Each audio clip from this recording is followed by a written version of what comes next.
See, these are not earth-shattering stories, but I hope you appreciate insight, interaction, and stories of this is fairly typical. And Chassidim, many will tell you similar kinds of stories, but they're all beautiful. So here is. So Shalom Spalter, Rabbi Spalter is sharing this again with the readership of the Chabad. And I'm just going to tell you about his vocation, his shlichus in life, and how that happened.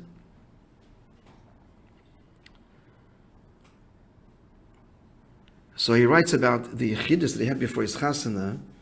So first, it was divided into 3 parts.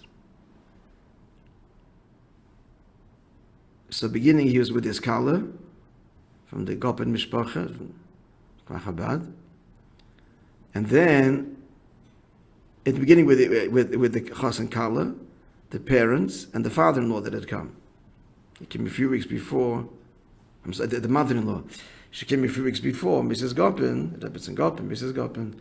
to help out with the wedding. And the father-in-law came just before the chasana. So that was the first part of the yechidus. Then the parents went out and chas and kala remained.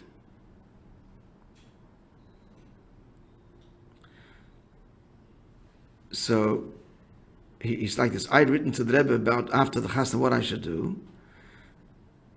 So since in the summer I was in camp, you heard the story, became a head counsel here in Montreal. So I didn't have enough time to finish smicha. So I said that I'd like to learn 2 years in Kreidel.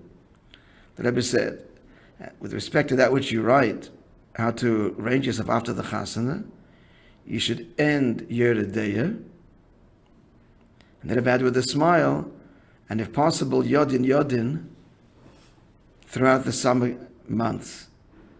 I mean, to finish Yodin in the course of a singular summer, that's what the Rebbe said. And then the Rebbe added, and afterwards, you should see to arrange yourself, mistader, in a yeshiva, v'chayetz bazeh, and the like. Now I said this was a big shock to me, because in those days, in every Chassidic Bocher, the dream was to go in shlichus. And he was telling me, go out on shlichus.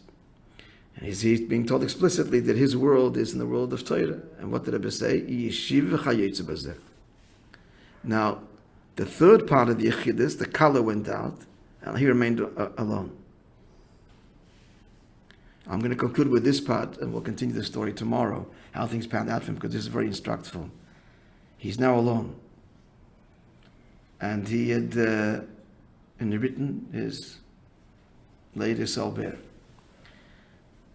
And he's sharing one of the instructions that he got. Maybe it just works for him because he's that big learner, Rosh Hashiva. But the Rebbe said to him, you should see to it on the table, so sich walgeren, the shrois be svarim, on the table, so that when a not good, improper thought falls into your head, you have right away a sefer to be able to look into. I don't know if this is heard of everyone, but interesting thing. So we're going to see how things pan out for him in terms of what ends up in Morristown, how Mamash B'diuk, the words that Rebbe said, how it happened, and even in the Shlichus in Morristown, a fascinating thing, the letters that he would get, the salutation would change as his responsibilities changed. Even not even telling the Rebbe. You'll see, very fascinating. Nuance and detail. Okay, friends, B'tz Hashem tomorrow.